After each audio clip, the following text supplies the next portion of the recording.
Alors, qu'est-ce qu'on peut dire d'autre sur cette courbe d'indifférence?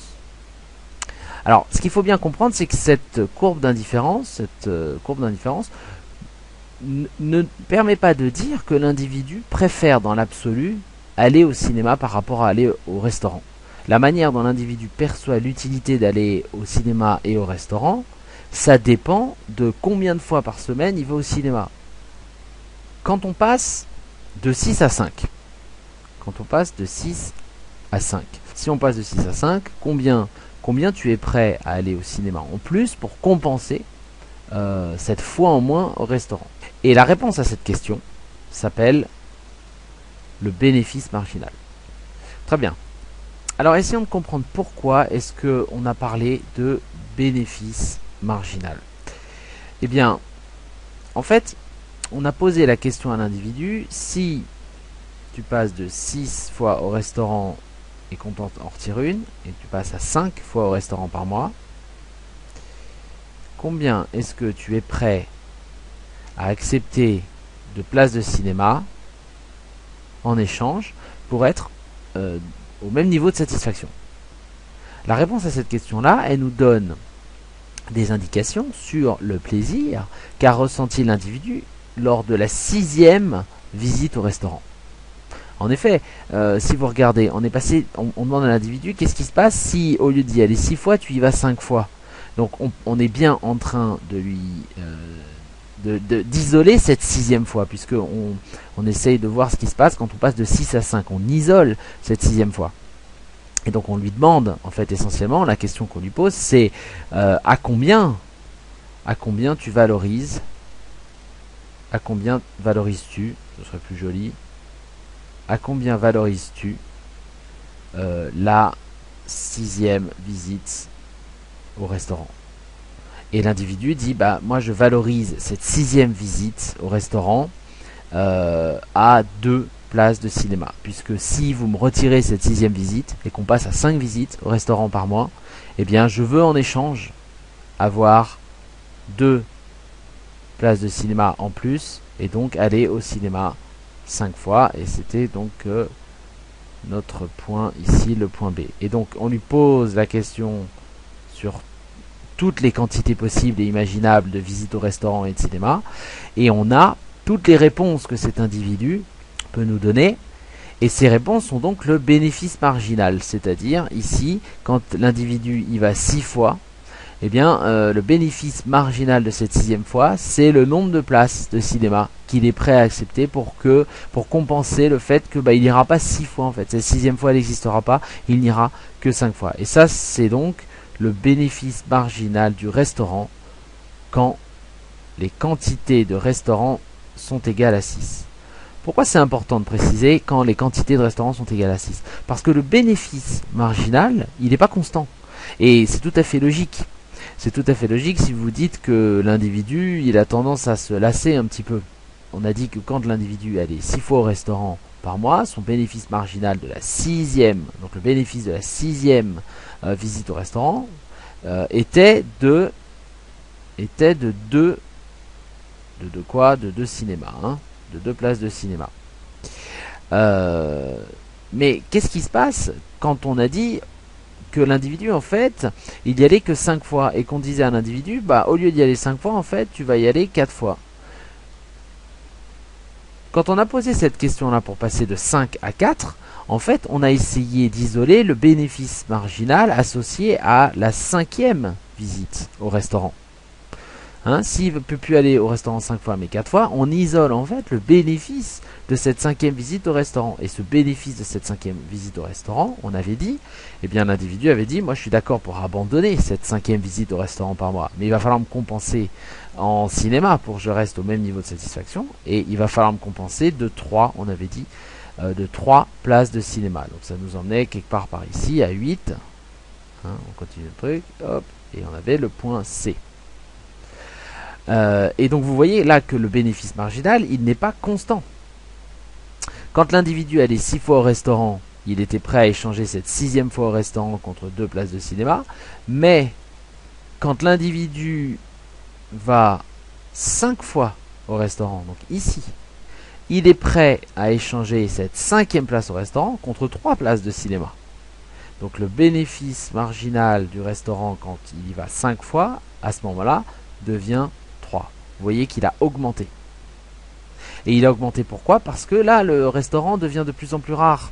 Et on peut tout à fait imaginer que si on était passé, on avait encore perdu 1 et qu'on était passé à 3, le restaurant devient encore plus rare. Là, il y va que 3 fois par mois. Au début, il y allait 6 fois par mois. Là, il y va plus que 3 fois par mois. Ça devient de plus en plus rare. Et donc, pour abandonner cette 4e fois ou cette 3e fois au restaurant, il va falloir exiger énormément de places de cinéma, de plus en plus de places de cinéma, parce que l'individu valorise de plus en plus le restaurant, plus le restaurant se fait rare. Et donc, la règle, si vous voulez, générale, et qui est en fait une règle, une hypothèse, hein, et qui est liée à cette idée de préférence pour la diversité, c'est que le bénéfice marginal diminue quand les quantités augmentent. Donc ici, le bénéfice marginal du restaurant diminue quand les quantités de restaurants augmentent. Évidemment, pourquoi évidemment? Parce que plus plus l'individu va au restaurant, plus il commence à se lasser, et donc plus il est prêt à ne pas aller cette 6e fois au restaurant, ou peut-être cette 7e fois au restaurant, en échange d'un tout petit nombre de places de cinéma. Dit autrement, et dit comme on l'a dit tout à l'heure en fait, quand les quantités de cinéma ou quand les quantités d'un bien diminuent, le bénéfice marginal de ce bien, ici le bénéfice marginal du restaurant, augmente. C'est ça être décroissant, hein. Quand ça baisse, ça augmente de l'autre côté. Effectivement là, quand on a dit au lieu d'y aller 6 fois, tu iras 5 fois, 4 fois, 3 fois, moins on allait au restaurant, plus ça devenait rare. Et plus l'individu disait d'accord, mais moi je valorise cette 3e fois au restaurant de plus en plus, beaucoup, par rapport à la 4e fois, par rapport à la 5e fois, par rapport à la 6e fois. Et donc, le bénéfice marginal, ça c'est la règle, le bénéfice marginal est décroissant. Et ça c'est lié à cette idée de préférence pour la diversité. Alors, quel est le lien entre ce bénéfice marginal décroissant et la courbe d'indifférence? J'ai fait un peu de ménage dans les graphiques. Eh bien, regardez.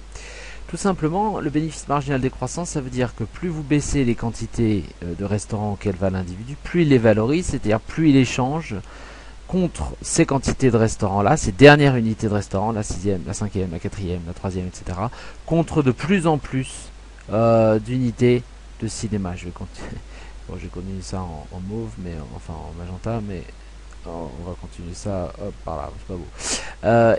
Eh bien, tout simplement, là, vous voyez que on descend à chaque fois pour passer de là à là à là. On est descendu de A à B à C, on est descendu d'une unité à chaque fois. Là, on avait 1, là, on avait 1, là, on avait 1.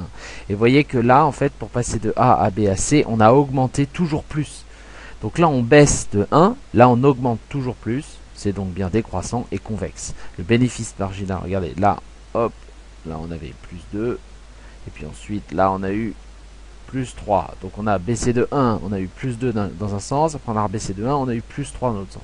C'est bien ça qui nous explique que cette courbe d'indifférence là, celle-ci, hein, elle est bien décroissante et convexe.